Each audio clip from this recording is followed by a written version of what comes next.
নমস্কার বন্ধুরা, welcome to Rupa's food story চ্যানেলে আরও একটা নতুন রেসিপির সাথে হাজির হয়ে গেছি। আজকে করে দেখাবো হোলি স্পেশাল মাওয়া গুজিয়া। মিষ্টি তো আমরা অনেক ধরনেরই খেয়ে থাকি, তবে হাতে বানানো এইভাবেই যদি মাওয়া গুজিয়া বাড়িতেই তৈরি করা যায় তাহলে কিন্তু বাড়ির সবাই কিন্তু খুব খুশি হবে।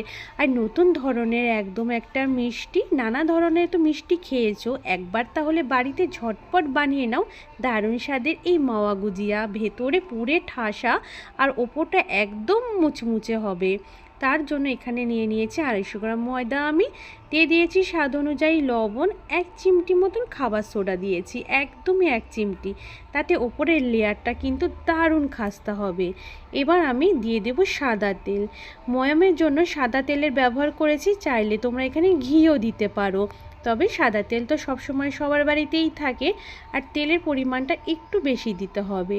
ময়ামটা যত ভালো হবে আমাদের গুজিয়াগুলো কিন্তু ততটাই খাস্তা হবে।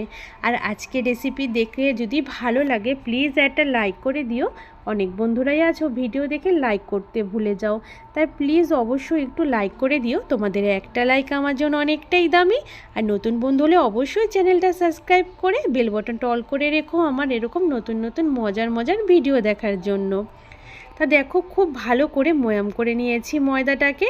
হাতে মুঠ করলেই কিন্তু খুব সুন্দর একটা ডেলা মতন তৈরি হয়। এবার আমি অল্প অল্প জল দিয়ে ডোটা মেখে নেব। এই ডোটা কিন্তু খুব বেশি নরম হবে না, একটু শক্ত করে মেখে নিতে হবে। তাই অল্প অল্প জল দেব আর সুন্দর করে ময়দার ডোটা কিন্তু আমি রেডি করে নেব।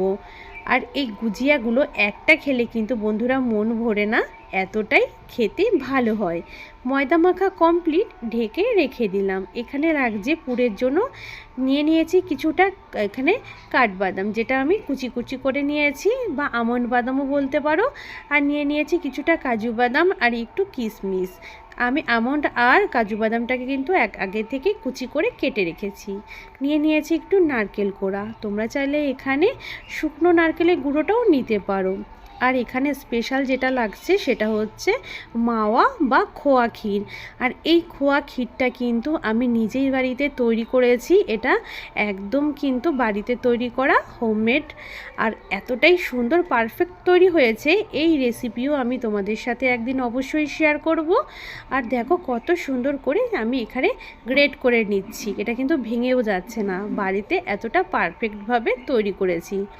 তা দেখো, অবশ্যই কিন্তু এখানে খোয়া ক্ষীরের ব্যবহার করবে। এই গুজিয়ার স্পেশালি হচ্ছে খোয়া ক্ষীর। তা খোয়া ক্ষীর আমি পুরোটাই এখানে ব্যবহার করছি। তা এখানে আগে প্রথমে গ্রেট করে নেব খোয়া ক্ষীরটাকে। আর এই খোয়া ক্ষীর দিলে ভেতরে পুরের টেস্ট অনেক গুণ বেড়ে যায়।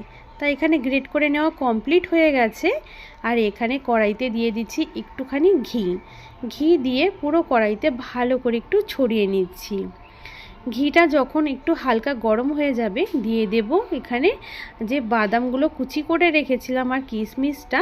খুব ভালো করে আমি একটু নেড়ে চেড়ে এগুলোকে একটু ভেজে নেব। ভেজে নিলে কি হবে, এটা বেশ একটু মুচমুচে ভাব আসবে আর মুখে যখন পড়বে খুব ভালো লাগবে খেতে। ভাজা হয়ে গেছে, নামিয়ে নিয়েছি। ওই কড়াইতেই দিয়ে দিলাম আর একটু ঘি। আর একটুখানি ঘি দিয়ে দিয়েছি আমি সুজির পরিমাণটা খুব বেশি দেবে না, অল্প করে দিতে হবে। আমি একটা ছোট বাটির হাফ বাটির থেকেও কম সুজি নিয়েছি। সুজিটাকে একটু ভেজে নেবার পর সাথে দিয়ে দিয়েছি নারকেল কোড়াটাকেও কিন্তু আমি ভালো করে ভেজে নেব। আর এই যেখানে পুরটা তৈরি হবে এটা কিন্তু একটু শুকনো ভাবই হয়। পুরটা খুব বেশি নরম হলে কিন্তু বেশি দিন টিকবে না, আর শুকনো হলে কিন্তু অনেক দিন ঘরে রেখে খাওয়া যাবে। তা দেখো, নারকেল আর সুজিটা কিন্তু ভাজা হয়ে গেছে, সাথে আমি বাদামগুলো দিয়ে দিয়েছি আর দিয়ে দিলাম খোয়া ক্ষীর। এবার সমস্ত কিছুকে একসাথে খুব ভালো করে নেড়ে চেড়ে মিশিয়ে নিতে হবে। তাতে কি হবে, খোয়া ক্ষীরটা খুব ভালো করে সমস্ত কিছুর সাথে বেশ মিশে যাবে। তা খুব ভালো করে নেড়ে চেড়ে মিশিয়ে নিতে হবে। এবার দিয়ে দিয়েছি মিষ্টির জন্য চিনি ব্যবহার করেছি। এখানে আমি চিনিটা 1 বাটি মতন দিয়েছি। যতটা সুজি নিয়েছিলাম সেই বাটিরই 1 বাটি চিনি দিয়েছি। চিনিটা তোমরা কম বেশি করে দিতে পারো, যেরকম মিষ্টি খেতে পছন্দ করো। চিনি দিয়ে খুব ভালো করে কিন্তু আমি নেড়ে চেড়ে মিশিয়ে নিচ্ছি। দিয়ে দিলাম একটু এলাচ গুঁড়ো, দুটো এলাচ আমি অল্প একটু চিনির সাথে গুঁড়ো করে নিয়েছিলাম, সেই গুঁড়োটাই এখানে কিন্তু দিয়ে দিয়েছি। আর নেড়ে চেড়ে নেবার পর একদম রেডি হয়ে গেল পুরটা। নামিয়ে ঠান্ডা করে নেব। আর এদিকে যে ময়দা মেখে রেখেছিলাম সেই ময়দাটা এবার আমি ভালো করে আর একটু মেখে নিয়ে এটার থেকে লেচি করে নেব। আমি এখানে 3টে লেচি করে নিয়েছি একটু বড় করে। এগুলোকে আমি এবার এর থেকে আবার বেলে ছোট ছোট আমি এখানে লুচির আকারে গড়ে নেব।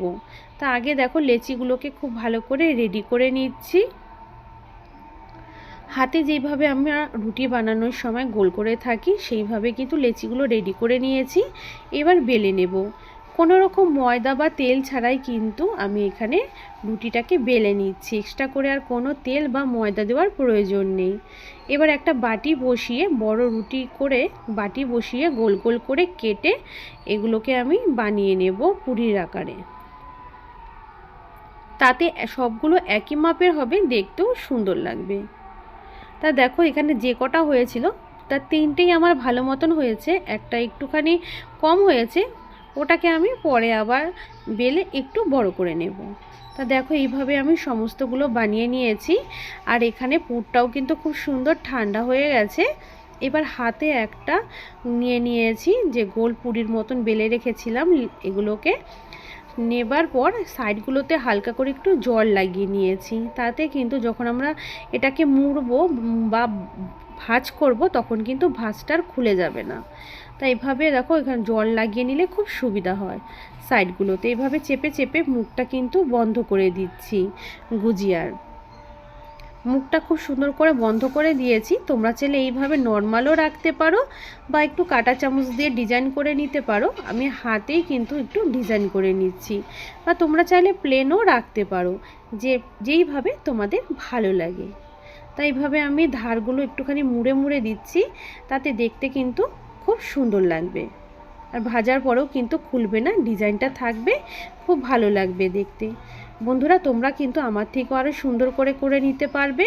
আর এগুলো বানাতে বানাতেই কিন্তু হাতে কিন্তু সুন্দর একটা ডিজাইন আরও ভালো চলে আসে।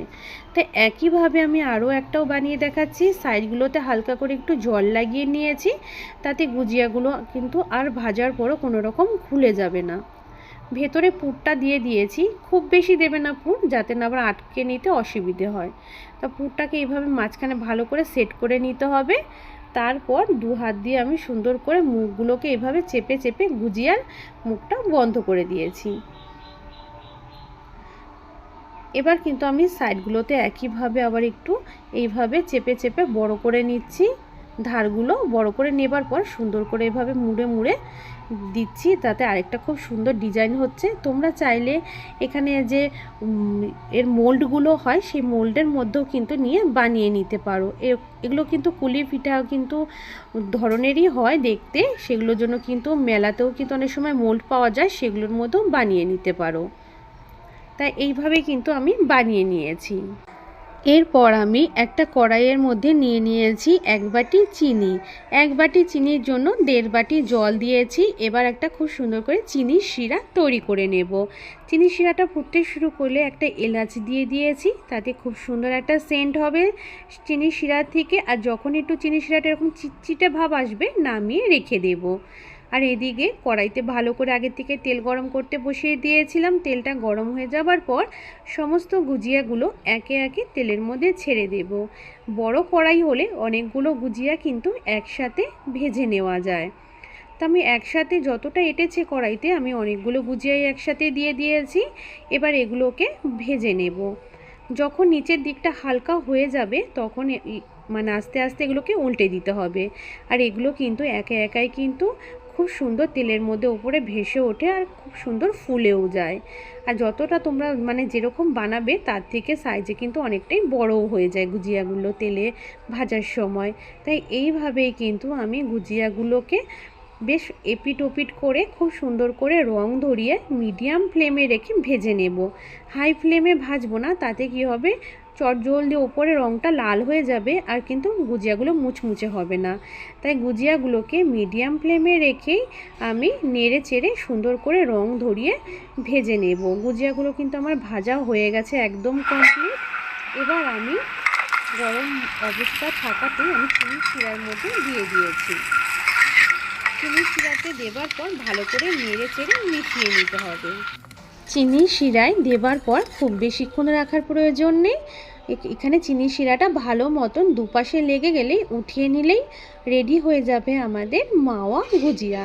পুরে ঠাসা মাওয়া গুজিয়া। আর গুজিয়াগুলো এতটাই মুচমুচে হয় বন্ধুরা, যে তোমরা বাড়িতে বানিয়ে খেলেই বুঝতে পারবে যে এটা কতটা সত্যি আর কতটা মিথ্যে। ভীষণই মুচমুচে হয়, যেহেতু এগুলোকে ভালো করে মিডিয়াম ফ্লেমে ভাজা হয়েছে। আর ওপরে এরকম হালকা একটা চিনি শিরা থাকবে, আর খেতে কিন্তু দারুণ লাগবে, আর ভেতরে থাকছে পুরে ঠাসা। তা আজকের আমার এই গুজিয়া রেসিপিটা তোমাদের কাছে কতটা ভালো লেগেছে অবশ্যই আমাকে লাইক কমেন্টের মাধ্যমে জানাবে, আর অন্য বন্ধুদের মাঝে শেয়ার করে দিও। খুব ভালো থেকো।